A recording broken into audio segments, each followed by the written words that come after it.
Hello viewers, இன்னைக்கு நம்மளுடைய ஜோதிட கணிப்பில் பார்த்தீங்கன்னா மிதுன ராசி நேயர்களுக்கான பலன்களை பற்றி தாங்க நம்ம பார்க்க போகிறோம்.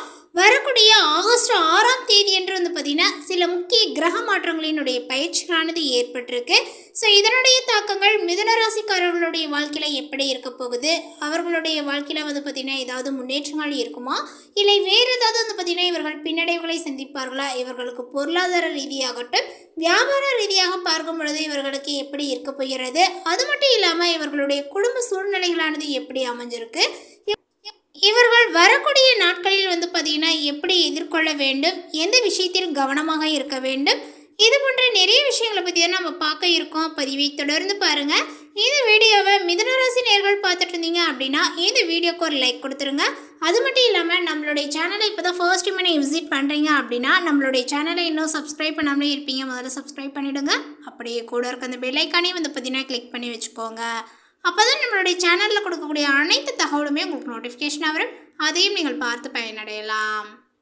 இந்த காலகட்டத்தில் உங்களுக்கு ஏற்பட்டு இருக்கக்கூடிய கிரக நிலைகளை ஆராய்ந்து பார்க்கும் பொழுது இந்த காலகட்டத்தினுடைய தொடக்கத்திலேயே பார்த்தீங்கன்னா உங்களுடைய ராசிநாதன் புதனினுடைய சஞ்சாரங்கள் உங்களுக்கு உச்சம் பெற்ற குருவோடு தனஸ்தானத்தில் சூரியனோடு இணைகிறது. ஸோ அதனால் இல்லத்தில் பார்த்தீங்கன்னா நிறையவே பல நல்ல சம்பவங்களானது நடைபெறக்கூடும். வருமானங்களும் திருப்திகரமாக இருக்குங்க. நினைத்ததை நினைத்த நேரத்தில் செய்து முடிப்பீர்கள். சுப செய்திகளானது உங்களுக்கு வந்தடையும். பிள்ளைகளினுடைய முன்னேற்றங்களை கருதி நீங்கள் எடுத்த முயற்சிகள் அனைத்திலுமே பார்த்தீங்கன்னா வெற்றியானது கிடைக்கக்கூடும். தொழிலில் புதிய பங்குதாரர்கள் இணைவார்கள். அதனுடைய விளைவாக வியாபார விருத்தியானது அடையும். விரைய செவ்வாயினுடைய ஆதிக்கத்தினால சொத்துக்கள் விற்பனையும் புதிய சொத்துக்கள் வாங்கக்கூடிய அமைப்புகளுமே உண்டு. இந்த காலகட்டத்தில் கடகராசிக்கு புதன் செல்கின்றார். அங்குள்ள சூரியனோடு இணைந்து உங்களுக்கு பார்த்தீங்கன்னா மிகப்பெரிய ஒரு யோகத்தை ஏற்படுத்துகிறாரு. அவரோட உச்சகருவும் இணைவதனால எதிர்பாராத புதிய திருப்பங்களானது உண்டாகும். அரசு வழியில் ஆதாயங்களானது கிடைக்கக்கூடுங்க. அரசாங்க வேலைக்கு விண்ணப்பித்தவர்களுக்கு அது இப்பொழுது கைக்குடி வரக்கூடிய நேரங்கள் அப்படின்னு சொல்லலாம்.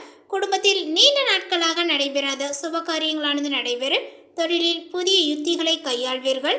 அதனுடைய விளைவாக கடன் சுமைகளானது குறையக்கூடும். நீண்ட தூர பயணங்களால் நன்மையானது கிடைக்குங்க. உத்தியோகத்தில் உயரதிகாரிகள் உங்களுடைய திறமைக்குரிய அங்கீகாரத்தை வழங்குவர். பிள்ளைகளினுடைய கல்வி சம்பந்தமாகவோ அல்லது வெளிநாடு சம்பந்தமாகவோ எடுத்த முயற்சிகளானது கைகூடி வரும். மேலுமே இந்த நேரத்தில் உங்களுடைய ராசிக்கு செவ்வாய் வருகின்றார். உங்களுடைய ராசிக்கு 6, 11 ஆகிய இடங்களுக்கு அதிபதியான செவ்வாய் உங்களுடைய ராசிக்குள் அடியெடுத்து வைப்பதனால உத்தியோகத்தில் உயர்வுகளானது கிடைக்கும். இதுவரை தாமதப்பட்டு வந்த பதவி உயர்வுகளானது தானாகவே சேருங்க. வெளிநாட்டில் உள்ள நல்ல நிறுவனங்களில் இருந்து பணிபுரியக்கூடிய அழைப்புகளானது வரலாம். வியாபார வெற்றியானது நடைபெறுங்க. அதேபோல் வாங்கிய கடனை கொடுக்க முடியவில்லையே, கொடுத்த கடனை வாங்க முடியலையே என்று நினைத்தவர்களுக்கு இப்பொழுது கொடுக்கல் வாங்கலானது சீராகக்கூடிய நேரங்கள் இது அப்படின்னு சொல்லலாம். அதே போல் இப்பொழுது கன்னிராசிக்கு செல்லக்கூடிய சுக்கிரன் பார்த்தீங்கன்னா நீச்சம் அடைகின்றார். ஸோ உங்களுடைய ராசிக்கு 3, 12 ஆகிய இடங்களுக்கு அதிபதியானவர் சுக்கிரன். ஸோ இவர் பார்த்தீங்கன்னா உங்களுக்கு பூர்வ புண்ணியஸ்தான அதிபதியான அவர் நீச்சம் பெறுவது அவ்வளவு நல்லதல்ல. புதிய முயற்சிகளில் வெற்றி கிடைப்பது அரிது. பூமி சம்பந்தமான பிரச்சனைகள் மீண்டும் உங்களுக்கு தடை தூக்கும். அதேபோல் பார்த்தீங்கன்னா பாகு பிரிவினைகள் செய்து கொள்வது மேலும் உங்களுக்கு தாமதப்படும் அப்படின்னு தான் சொல்லணும். வியாபாரத்துலேயும் வேலையாட்களினுடைய மாற்றத்தினால வேலைகளை பார்த்தீங்கன்னா உங்களுக்கு அதிகரித்து கொடுக்கும் அப்படின்னு சொல்லலாம். எதையுமே கொஞ்சம் நீங்கள் திட்டமிட்டு செய்ய இயலாது. பொது வாழ்வில் இருக்கக்கூடியவர்களுக்கு வீண் பழிகளானது ஏற்படக்கூடும். பிறரிடம் நம்பி ஒப்படைத்த பொறுப்புகளால் நிறைய பிரச்சனைகளானது அதிகரிக்கக்கூடுங்க. மிகுந்த கவனத்தோடு செயல்பட வேண்டிய நேரங்கள் இது. பொது வாழ்வில் உள்ளவர்களுக்கு பாராட்டும் புகழும் கூடும். வியாபாரம் மற்றும் தொழில் செய்யக்கூடியவர்களுக்கு இந்த காலகட்டத்தினுடைய முற்பகுதியில் மகிழ்ச்சியானது ஏற்படுங்க. உத்தியோகத்தில் உள்ளவர்களுக்கு உயர்வுகளானது உண்டு. கலைஞர்களுக்கு புதிய திருப்பங்களானது ஏற்படும்.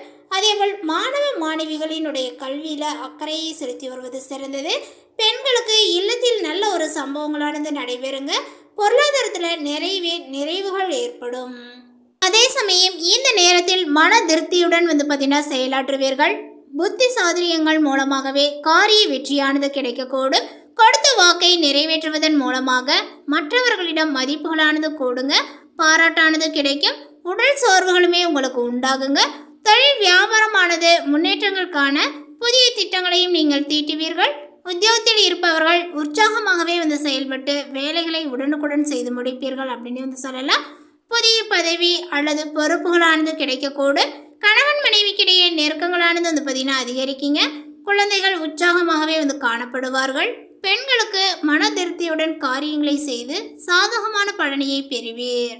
அரசியல்வாதிகள் கட்சி தலைமையினுடைய நம்பிக்கையை பெறுவார்கள். கலைத்துறையினருக்கு எதிர்பார்த்த ஒப்பந்தங்களானது கையெழுத்தாகும்.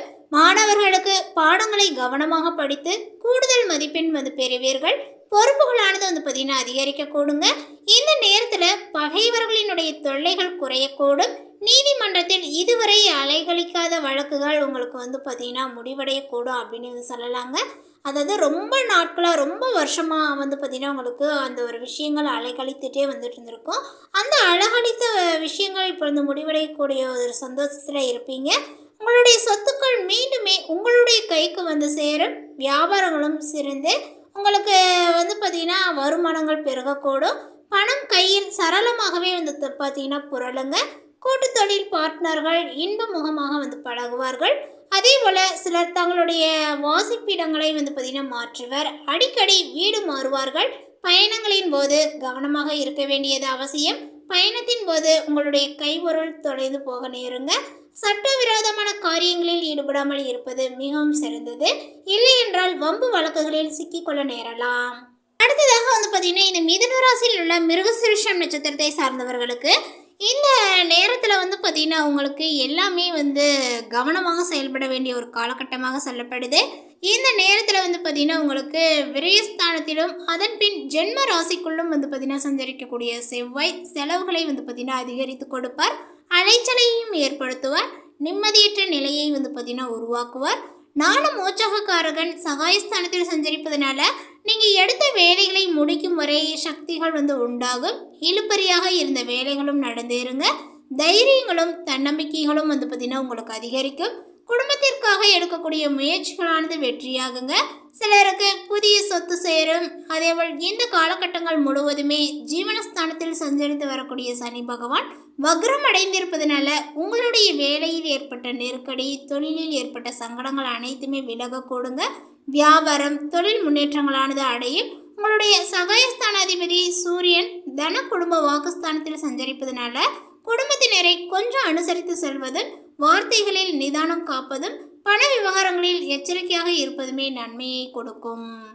அடுத்ததாக இந்த மிதுன ராசியில் உள்ள திருவாதிரை நட்சத்திரத்தை சார்ந்தவர்களுக்கு இந்த காலகட்டத்தில் யோகக்காரகன் ராகு பாக்கியஸ்தானத்தில் சஞ்சரிப்பதனால் வெளி வட்டாரத்தில் செல்வாக்கானது அதிகரிக்குங்க. பெரியாரினுடைய ஆதரவுமே உங்களுக்கு கிடைக்கும். வெளியூர் பயணத்தில் எதிர்பார்த்த ஆதாயங்களானது உங்களுக்கு ஏற்படுங்க. அதாவது வெளியூர் பயணங்கள் மூலமாக உங்களுக்கு எல்லா விஷயங்களுமே நடக்கக்கூடும் அப்படின்னு சொல்லலாம். ராசிநாதன் புதனினுடைய சஞ்சாரமானது இப்பொழுது சாதகமாக இருப்பதனால உங்களுடைய மனதில் இருந்த சுமைகளானது இறங்குங்க. எதிர்பார்த்த வருமானங்களுமே வரும். குடும்பம், தொழில் மேன்மைகள் அடையக்கூடும் அப்படின்னு சொல்லலாம். சிலர் குலதெய்வ வழிபாட்டை மேற்கொள்வீர்கள். நேர்த்திக்கடனையும் செலுத்தி வருவீர். அதனால் பெரிய நிம்மதிகளும் உங்களுக்கு ஏற்படும்.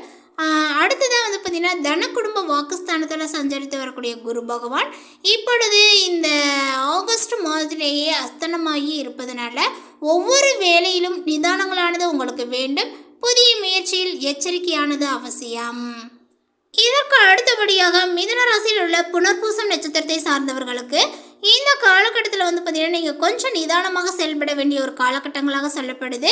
தனபுத்திரகாரகன் குரு உங்களுடைய ராசிக்கு 2ஆம் இடத்துல உச்சமாக சஞ்சரித்தாலுமே இந்த ஆகஸ்ட் மாதம் வரை அஸ்தமனம் அடைந்திருப்பதனால கடந்த மாதம் வழங்கியது போல இந்த மாதத்தில் அவரால் யோக பலனை வழங்க முடியாது. திட்டமிடாமல் வேலைகளில் இறங்கி அதனால் சங்கடத்திற்கு ஆளாக வேண்டியதாக இருக்கும். எதிர்பார்த்த வரவுகளும் இழுபறியாகுங்க. குடும்பத்திலும் நிம்மதியற்ற நிலைகளானது இருக்கும். 10ஆம் இடத்தில் சஞ்சரித்து வரக்கூடிய சனி பகவானால் வேலையில் எதிர்பாராத பிரச்சனைகளை சந்திக்க நேரிடும். தனியார் நிறுவனத்தில் வேலை செய்யக்கூடியவர்களுக்கு நிர்வாகத்தினுடைய ஆதரவானது கிடைக்காது அப்படின்னு தாங்க சொல்லணும். சிலர் வேலையை விட்டு வேறு வேலைக்கு முயற்சி செய்யக்கூடிய நிலைகளானது உருவாகும். சுய தொழில் செய்யக்கூடியவர்களுக்கு எதிர்பார்த்த ஆதாயங்களானது கிடைக்காமலே போகும். மேலும் பரிகாரமாக இந்த நேரத்தில் வந்து பார்த்தீங்கன்னா முருகப்பெருமானை வழிபட உங்களுக்கு இருக்கக்கூடிய சங்கடங்கள் அனைத்துமே விலக கூடுங்க. இந்த தகவல் உங்களுக்கு பிடித்திருந்தால் லைக் பண்ணுங்கள், ஷேர் பண்ணுங்கள்.